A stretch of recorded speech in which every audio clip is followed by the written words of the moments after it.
શ્રી સહજાનંદ ગુરુકુલ સંચાલિત પુરુષોત્તમ વિદ્યાલય online education આપનું હાર્દિક સ્વાગત કરે છે। જય શ્રી સ્વામિનારાયણ સાથે વિદ્યાર્થી મિત્રો, ધોરણ 10 સામાજિક વિજ્ઞાનની અંદર પાઠ 8 કુદરતી સંસાધનો એમાં ભાગ 2 આજે આપણે જેની ચર્ચા કરવાની છે એ જમીનના પ્રકારોની। મિત્રો, જમીનના 8 પ્રકારોમાં આપણે પહેલા પ્રકારની વાત કરી ગયા હતા। આજે આપણે બીજો પ્રકાર રાતી જમીનની ચર્ચા કરીએ છીએ। રાતી જમીન, કાળી જમીન, લેટરાઇટ, ત્રણ પ્રકાર। આ જે નામ આપવામાં આવ્યા છે એના પાછળ આપણે પહેલા ભાગની અંદર ચર્ચા કરી હતી કે ભાઈ કોઈક રંગના આધારે એને નામ પડ્યો છે, કોઈક કણ રચનાના આધારે એ જમીનનું નામ પડ્યું છે। તો આ જે છે બાબત જે છે એમાં રાતી જમીન એટલે કે એના લાલ રંગના આધારે એને નામ આપવામાં આવ્યું છે। રાતી અથવા લાલ જમીન ભારતના કુલ ક્ષેત્રફળના લગભગ 19% જેટલા ક્ષેત્રફળમાં લાલ જમીન ફેલાયેલી છે। દક્ષિણમાં દ્વીપકલ્પમાં તમિલનાડુથી માંડીને ઉત્તરના બુંદેલખંડ સુધી અને પૂર્વમાં રાજમહેલની ટેકરીઓથી લઈ અને પશ્ચિમમાં કચ્છ સુધી આ લાલ જમીન જે છે એ ફેલાયેલી છે। દક્ષિણથી લઈ અને ગુજરાતની અંદર કચ્છ સુધી જે વિસ્તાર જે છે એ લાલ જમીન ત્યાં આપણને જોવા મળે છે। આ પ્રકારની જમીનમાં જોવા મળે છે। આ જમીનમાં ફેરિક ઓક્સાઇડની હાજરીના કારણે એનો જે રંગ છે આ ફેરિક ઓક્સાઇડની હાજરી એટલે કે એની અંદર જોવા મળે છે, એના કારણે લાલ રંગ આપણને જોવા મળે છે તથા તેના નીચે જતા રંગમાં ફેરફાર થાય છે। આ જમીનમાં ચૂનો, કાંકરા અને કાર્બોનેટ મળી આવતા નથી। મોટાભાગે આ જમીનમાં મેગ્નેશિયમ, ફોસ્ફરસ, નાઇટ્રોજન અને પોટાશ જે છે આ ખનિજની ઉણપ જોવા મળતી હોય છે, એટલે કે આ ખનિજ આમાં હોતા નથી। તેથી આ પ્રકારની જમીનમાં બાજરી, કપાસ, ઘઉં, જુવાર, અળસી, મગફળી, બટાકા જેવા પાક આપણે લઈ શકીએ છીએ જેમાં આ ખનિજની જરૂર પડતી નથી અને ઉગતા હોય છે। એટલે ત્યાર પછી કાળી જમીન, જે જમીન જે છે એને બીજા નામે આપણે રેગુરના નામે પણ ઓળખાવીએ છીએ। કાળી જમીન જે છે કપાસના કાળી જમીનના નામે પણ આપણે એને ઓળખાવતા હોઈએ છીએ અને અગત્યની ચિકાસવાળી એના ગુણધર્મ આપણને આપવામાં આવે છે। જ્યારે સુકાય ત્યારે એમાં તિરાડો પડતી હોય છે, એ જમીન ખેંચાતી હોય છે, એની વાત કરીએ। કાળી અથવા રેગુર જમીન ભારતના કુલ ક્ષેત્રફળના લગભગ 15% ક્ષેત્રફળમાં ફેલાયેલી છે। આ જમીનમાં ઉદ્ભવ દખણના લાવારસ પથરાવાના કારણે થયો છે। સમગ્ર મહારાષ્ટ્ર, પશ્ચિમી મધ્યપ્રદેશ, આંધ્રપ્રદેશ અને કર્ણાટકનો કેટલોક ભાગ આ કાળી જમીનથી ફેરાયેલો જોવા મળે છે। આ પ્રકારની જમીન ગુજરાતની અંદર સુરત, ભરૂચ, નર્મદા, વડોદરા, તાપી અને ડાંગ જિલ્લાની જમીન આ કાળી જમીન તરીકે ઓળખાય છે। આ જમીનમાં નિર્માણમાં લાવાકીય જ્યારે કોઈ પણ પ્રક્રિયા જ્વાળામુખીની પ્રક્રિયા થઈ હશે અને લાવારસ જ્યારે ફેલાયો હશે અને લાવારસ જ્યારે ટાઢો પડ્યો હશે પછી જે જમીન નિર્માણ થઈ હશે એ લાવાકીય પ્રક્રિયાથી આવી કાળી જમીન નિર્માણ થતી હોય છે। લાવાકીય ખડકો અને આબોહવાની ભૂમિકા મુખ્ય છે। લો, ચૂનો, કેલ્શિયમ, પોટાશ, એલ્યુમિનિયમ અને મેગ્નેશિયમ કાર્બોનાઇટનું પ્રમાણ આ જમીનમાં વધુ જોવા મળે છે। તેની ફળદ્રુપતા સારી ગણાય છે। આ જમીન ભેજ સંગ્રહ કરવાની શક્તિ વધારે જોવા મળે છે। એકવાર વરસાદ પડી જાય પછી લાંબા સમય સુધી આ જમીન ચીકણી અથવા ભીનાશવાળી જોવા મળે છે। જ્યારે ભેજ સૂકી જાય ત્યારે તેમાં ફાટ અથવા તિરાડો પડતી હોય છે। આ પ્રકારની જમીનમાં કપાસ, અળસી, સરસવ, મગફળી, તમાકુ અને અડદ જેવા કઠોળ જેવા પાકો જે છે એ પાકો આપણે સારી રીતે લઈએ તો સારું એનું ઉત્પાદન લઈ શકીએ છીએ। કપાસના પાકને આ જમીન વિશેષ કરી અને ફાયદાકારક નીવડતી હોય છે, તેથી આ જમીનને કાળી જમીનને કપાસની કાળી જમીન પણ કહેવામાં આવે છે। કપાસની કાળી જમીન, રેગુર, આ પણ એનું નામ છે, રેગુર તરીકે પણ આપણે એને ઓળખતા હોઈએ છીએ। આ જમીનને કપાસની કાળી જમીન તરીકે પણ ઓળખાય છે। ત્યારબાદ પડખાઉ જમીન, લેટરાઇટ જમીન, જમીનના ઉપરના જે કણો જે છે એ વરસાદથી પાણીથી ઢસડાઈ અને બીજી જગ્યાએ નીચે બેસતા હોય છે, જ્યારે એના ઉપર નવું થર આવે એને પડખાઉ જમીન, આપણે પડખું બદલવું, જમીનનો ભાગ એક હટી જાય અને બીજો આવે એવી રીતે। આ જમીનનું નામ લેટિન ભાષામાં શબ્દ લેટર એટલે કે ઈંટ ઉપરથી પડ્યું છે। તેનો લાલ રંગ લો ઓક્સાઇડના કારણે હોય છે। આ જમીન ભીની થાય ત્યારે માખણ જેવી મુલાયમ બનતી હોય છે અને સુકાય ત્યારે સખત કઠણ બની જતી હોય છે। સૂકી અને ભેજવાળી આબોહવાના પર્વતીય અને સિલિકામય પદાર્થની નિવારણની તેનું નિર્માણ થયેલું હોય છે. ભારતીય દ્વીપકલ્પીય ઉચ્ચ પ્રદેશમાં ઊંચાણવાળા ભાગોના વિકસિત થયેલી આ જમીન જોવા મળે છે. આ પ્રકારની જમીનમાં મુખ્યત્વે લોહ તત્વ, પોટાશ અને એલ્યુમિનિયમનું પ્રમાણ વધારે જોવા મળે છે. આ જમીન ઓછી ફળદ્રુપ હોય છે, પણ એમાં તમે ખાતર નાખો અથવા તો બીજી કોઈ માટી કાંપ લઈને નાખો તો આ જમીનમાં તમે ઉત્પાદન સારું લઈ શકતા હો છો. આ જમીન જે છે તેમાં કપાસ, ડાંગર, રાગી એક પ્રકારનું ધાન્ય છે. શેરડી, ચા, કોફી, કાજુ વગેરેના પાક લેવાય છે. આ જમીનને પડખાઉ જમીનના નામે પણ ઓળખવામાં આવે છે. ત્યાર પછી રેતીના કણો જેની અંદર હોય છે એવી રણ પ્રકારની જમીનની આપણે વાત કરીએ તો રણ પ્રકારની જમીન સૂકી અને અર્ધ સૂકી ગુજરાત છે, કચ્છ છે અને રાજસ્થાનનો જે પ્રદેશ છે ત્યાં આ વધારે પ્રકારની જમીન જોવા મળે છે. આબોહવાના પરિસ્થિતિમાં જોવા મળે છે આ જમીન રેતાળ અને ઓછી ફળદ્રુપ હોય છે. તેમાં દ્રાવ્ય ક્ષારોનું પ્રમાણ વધારે હોય છે.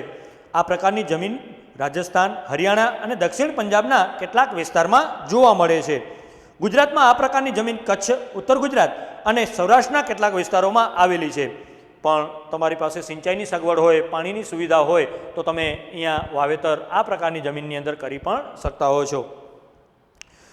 તો સુવિધાના કારણે તેમાં બાજરી અને જુવારનું વાવેતર તમે સારી રીતે કરી શકો છો.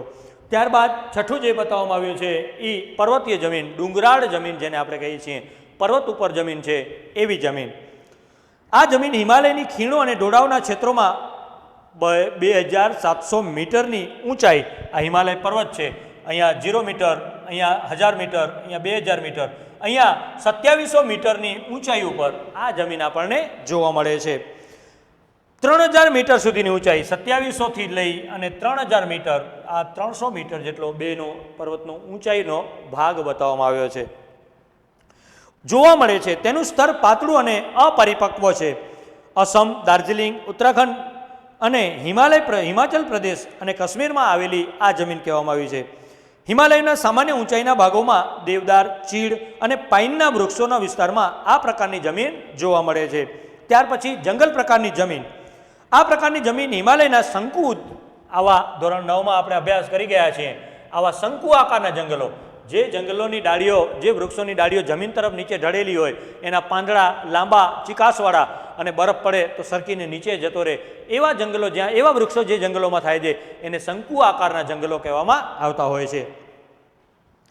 આ હિમાલય શંકુદ્રુપ જંગલો 3000 મીટરની ઊંચાઈથી લઈ 3100 મીટર, અહીંયાથી લઈ અને અહીંયા 3100 મીટર સુધી આ જમીન, જે જંગલ પ્રકારની જમીન જે છે એની આપણને માહિતી આપવામાં આવી છે.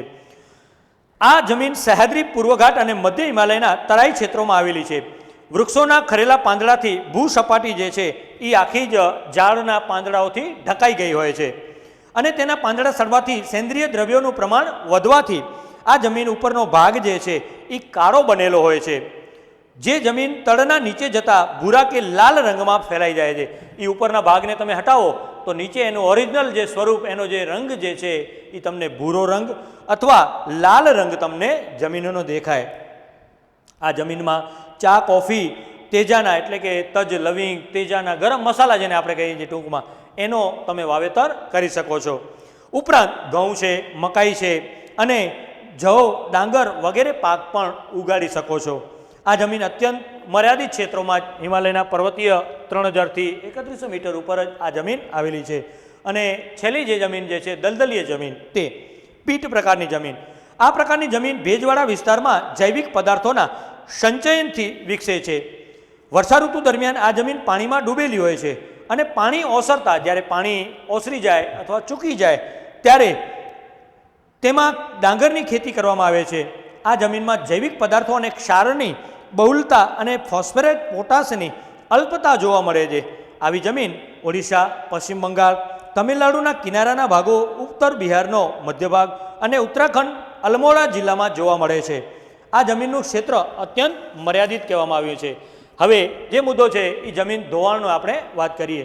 જમીન ધોવાણ અને જમીન ધોવાણને અટકાવવા માટેના ઉપાયો. જમીન ધોવાણ. ધોવાણ એટલે કે જમીનમાં કણોનું ગતિશીલ હવા અને પાણીથી એક જગ્યાએથી બીજી જગ્યાએ પ્રસ્થાપિત થવું.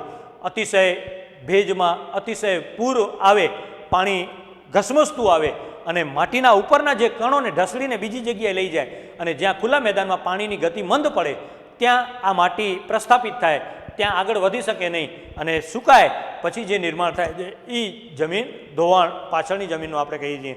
અને એને અટકાવવા માટેના ઉપાયો શું? તો વૃક્ષો વાવવા, ખેતી એ પ્રમાણે કરવી, આ બધા એના ઉપાયોની આપણે ચર્ચા કરીએ. જમીન ધોવાણની વાત કરીએ.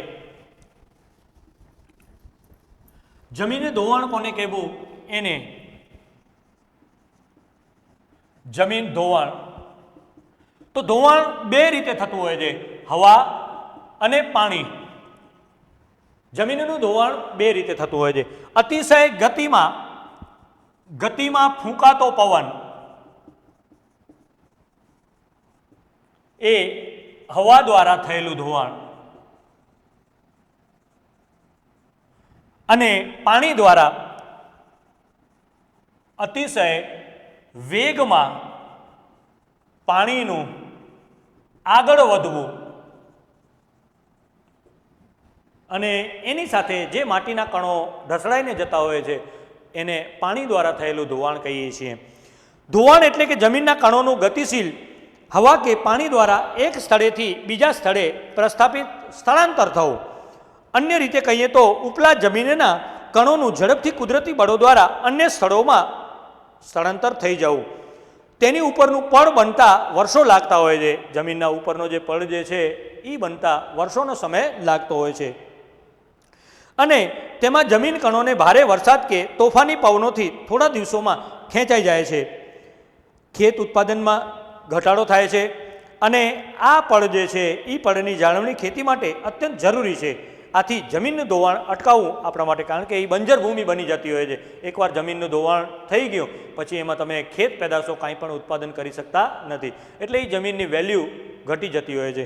હવે આ જમીનનું ધોવાણ અટકાવવા માટે શું ઉપાયો? તો એને જમીન ધોવાણના અટકાય પ્રશ્ન પણ પૂછાતો હોય છે. જમીન ધોવાણ અટકાવવા માટેના ઉપાયો જણાવો. જમીનનું ધોવાણ અટકાવવા માટેના ઉપાયોની આપણે ચર્ચા કરીએ છીએ. તો પહેલો ઉપાય, જમીન ઉપર ચરાણ પ્રવૃત્તિ નિયંત્રિત કરવી જોઈએ. આપણે આપણા પાલતુ પ્રાણીઓને ગાય, ભેંસ, ઘેટા, બકરાને ચરાવવા લઈ જઈએ છીએ. એ જમીન ઉપરનું ઘાસ જે ખાય અને જમીન ઉપરનું ઘાસ ખાય એટલે જમીન જે છે એ ઘાસથી જે ઢકાયેલી હોય છે એ ખુલ્લી થઈ જાય છે અને ખુલ્લી થાય એમાં પાણી કે પછી પવન એ આવે તો માટીના કણો ઉપરથી ઢસડાઈ જતા હોય છે. તો મર્યાદિત માત્રામાં ચરાણ પ્રવૃત્તિ મર્યાદિત કરવી એમ અહીંયા કહેવામાં આવ્યું છે. બીજો મુદ્દો છે ઢોળાવવાળી જમીનમાં સમોચ્ચરીય પગથિયાથી ખેતી કરવી. જો અહીંયા આપણને બીજું પણ ચિત્ર આપવામાં આવ્યું છે. એના માટે આપણે સમોચ્ચરીય પદ્ધતિ અથવા તો પગથિયા પદ્ધતિથી પણ ખેતી કરવી. પર્વત છે એને આવી રીતે કોતરી જમીનનું નિર્માણ કરી કે પાણી ઉપરથી આવે તો નીચે રડીને આવે, નીચેથી આવે તો બીજી બાજુ આમ જાય, એમ જે કાંઈ પણ થાય છે એ સમોચ્ચર પગથિયા પદ્ધતિથી ખેતી કરવી. એટલે કે ઘસમસતું પાણી નીચે સીધું ના આવી જાય, એને અલગ અલગ અહીંયાથી પાણી આવ્યું તો અહીંયા એને અટકવું પડે, અહીંયાથી આમ આવીને અહીંયા અટકવું પડે, અહીંયાથી આમ. આ સમોચ્ચરીય ખેતી કહેવામાં આવી છે. પડતર જમીનમાં વૃક્ષો વાવવા. જે જગ્યાએ જમીન એમનેમ પડી જે બંજર છે તે સામૂહિક વૃક્ષારોપણના કાર્યક્રમો આપણે કરવા જોઈએ. પાણીના વહેડા પડેલા હોય ત્યાં આડબંધ ઊભો કરવો. દાખલા તરીકે અહીંયાથી પાણી આમ પસાર થાય છે તો એને આપણે કાચા બંધ બનાવી દેવા, બોરી બંધ છે કે નાના મોટા ચેકડેમો બનાવી દેવા, આડસ ઊભી કરી દેવી, એ પાણીને અવરોધવું, જેનાથી જમીન એ પાણી આપણે અહીંયા આટલી દિવાલ કરી 5 ફૂટની ઊંચી દિવાલ કરી તો અહીંયા જ્યાં સુધી 5 ફૂટમાં પાણી ભરાશે નહીં ત્યાં સુધી છલકીને નીચે નહીં ઉતરે અથવા તો આગળ નહીં વધે. એટલે 5 ફૂટનું પાણી અહીંયાથી ધીમે ધીમે નીચે આવશે અને પછી આગળ વધશે. એટલે સરળતાથી ઘસમસતું ક્યાં પાણી આવતું હોય અને ક્યાં આપણે એને બ્રેક લગાવીએ, એને આપણે ગાડી જતા હોઈએ એને વચ્ચે કેમ જમ્પ આવે એવા જમ્પ બનાવવાની આ વાત કરવામાં આવી છે. તો આપણે ગાડીને ધીમી કરીને પછી આગળ જશું, પછી વળી સ્પીડ આવે ત્યાં સુધી બીજો જમ્પ આવી જાય. એટલે એવી રીતે આડબંધ અહીંયા બનાવ્યો, થોડાક અંતરે આગળ બનાવો આડબંધ. આમ તમે જમીનને પાણીને અટકાવવા માટેના આવા આડબંધ ઊભા કરી શકો છો. અને પાણીના વેગને ધીમો પાડવા માટે ઢાળવાળા ખેતરમાં ઊંડી ખેડ કરવી. ખેતરનો તમારો દાખલા તરીકે ખેતર તમારું જે છે એ એક બાજુ થોડુંક નમેલું ખેતર જોવા મળે છે તો તે જગ્યા જે છે તે જગ્યાએ આપણે ઊંડી ખેડ કરવી. ખેતરનો ભાગ આમ છે, આપણને ખબર છે કે પાણી ઘસમસતું આમ આવશે, તો અહીંયા ઊંડી ખેડ કરી અને પાણી વધુ ને વધુ જમીનમાં નીચે ઉતરે એવા પ્રયાસો અહીંયા કહેવામાં આવ્યા છે. ભૂમિનું સંરક્ષણ. ભૂમિ સંરક્ષણ એટલે કે જમીનનું ધોવાણ રોકીને જમીનની ગુણવત્તા જાળવી તે જમીન સંરક્ષણને સીધો સંબંધ માટીના કણો સાથે છે. પોતાની મૂળ જગ્યાએ જાળવી રાખવા માટે અને દુનિયાના વિવિધ જગ્યાએ તે સ્થાન અને સમસ્યાને અલગ અલગ રૂપે આપણને જોવા મળતી હોય છે. જો અહીંયા અલગ અલગ ચિત્રોના માધ્યમથી આપણને આપ્યું છે કે સપાટી ઉપર જે વહેતું પાણી જે છે આવી ભૂમિ હોય તો સરળતાથી જતું રહેતું હોય છે, પણ તમે એને આ રીતે મોટાભાગનું પાણીને રોકવા માટે અહીંયા આડસ ઊભી કરો અથવા તો ખાડા બનાવો અથવા જે કાંઈ પણ છે પાણી આમાં ખાડામાં આવે, પછી આમાં આવે, આમાં આવે, તો આ રીતે ચિત્રના માધ્યમથી પણ આપણને સમજાવવામાં આવ્યું છે. તેથી ભૂમિનું સંરક્ષણ ન થાય તો તેનાથી પૂરની શક્યતાઓ પણ વધતી હોય છે. જાનમાલની સલામતીનું જોખમ પણ ઊભું થાય છે. આમ ભૂમિનું સંરક્ષણ અત્યંત આવશ્યક છે. ભૂમિ સંરક્ષણના ઉપાયો. જંગલોના આચ્છાદનને કારણે મૂળ જમીનના કણોને જકડી રાખે છે, તો વધુને વધુ વૃક્ષો વાવવા, જંગલોનો નાશ ન કરવો, આ હેતુ અહીંયા કહેવામાં આવ્યો છે. બીજો, નદીના કોતરો અને પહાડી ઢોળાવ ઉપર વૃક્ષારોપણ કરવું. જ્યાં નદીના કોતરો છે અથવા પહાડી જમીનો જે છે જ્યાં બંજર ભૂમિ પડી હોય ત્યાં વૃક્ષો વાવવા કે જેનાથી ભૂમિનું સંરક્ષણ થઈ શકે. રણની નજીકના ક્ષેત્રોમાં વાતા પવનને રોકવા માટે વૃક્ષોની હારમાળા લાઇનમાં વૃક્ષો વાવવા. જે પવન છે એના પાંદડા, ડાળખી નીચે જે કાંઈ પણ પડ્યું હોય એમાં અથડાઈને આગળ જાય તો એ ભૂમિનું સંરક્ષણ આપણે કરી શકીએ છીએ અને રણ વિસ્તારને આગળ વધતું અટકાવી શકીએ. જો રણ વિસ્તારમાં વચ્ચે કોઈ ઝાડ ન હોય કે રોપા ન હોય તો માટીના કણો છે એ ધસડાઈને બીજી જગ્યાએ જતા હોય છે, પણ ઝાડ આવી જાય તો એને થડમાં અથડાય અને ત્યાં મોટો ઢગલો થઈ જાય. તો આ રેતીના કણો રણ વિસ્તારને આગળ વધતું આપણે અટકાવી શકીએ છીએ. નદીઓના પૂરને અન્ય નદીઓમાં વાળીને સૂકી નદીઓને ભરી અને અંકુશમાં લેવી જોઈએ. નદીની અંદર પૂર આવતું હોય તો એનું વેણ બીજી જે સૂકી દિશાઓમાં, સૂકા પ્રદેશોમાં એનું પાણી વારી દેવું જોઈએ, જેનાથી આપણને નુકસાન ન થાય પણ ઉલટાનો ફાયદો થાય. અને છેલ્લે, અનિયંત્રિત ચરાણ પહાડોની જમીનનું સ્તર ઢીલું પડે તેને અટકાવવું જોઈએ. અહીંયા સીડીદાર ખેતરો બતાવવામાં આવ્યા છે અને ક્ષિતિજ સમાંતર ખેડ આપણને બતાવવામાં આવી છે. ક્ષિતિજ સમાંતર ખેડ, સીડીદાર ખેતરો જેવી પદ્ધતિઓ અપનાવી જોઈએ. ફળદ્રુપતા ગુમાવી બેઠેલી જમીનમાં પુનઃ સેન્દ્રિય પદાર્થોનું ઉમેરણ કરવું જોઈએ. ઉપયુક્ત ઉપાયો કરવાથી જમીનનું સંરક્ષણ કરી શકાય છે. જમીનનું સંરક્ષણ આજની તાતી જરૂરિયાત છે અને તેના સંરક્ષણ માટે સરકાર, સમાજ અને લોકોએ સહિયારો પ્રયાસ કરવો જોઈએ. તો આ પાઠની અંદર આપણે જમીન સંસાધન કોને કહેવાય, એનો ભૂમિનું સંરક્ષણ કેવી રીતે કરવું, કાપની જમીનોના પ્રકારની માહિતી મેળવી, જમીનનું ધોવાણ અટકાવવું કેમ અટકાવવું એની માહિતી મેળવી અને અલગ અલગ જે પ્રકારો જે છે એની માહિતી મેળવી. તો અહીંયા આ બે ભાગની અંદર આપણો પાઠ 8 કુદરતી સંસાધન એ અહીંયા પૂર્ણ થયો. તો આ ચેનલને પ્લીઝ SSGM ચેનલ જે આપણી જે છે એને લાઈક કરવાની છે, તમારે શેર કરવી અને સબસ્ક્રાઈબ કરજો. એની સાથે આજનો આ નવો ટોપિક આપણે નવા ટોપિક સાથે આગલા ચેપ્ટરની અંદર મળશું. જય શ્રી સ્વામિનારાયણ.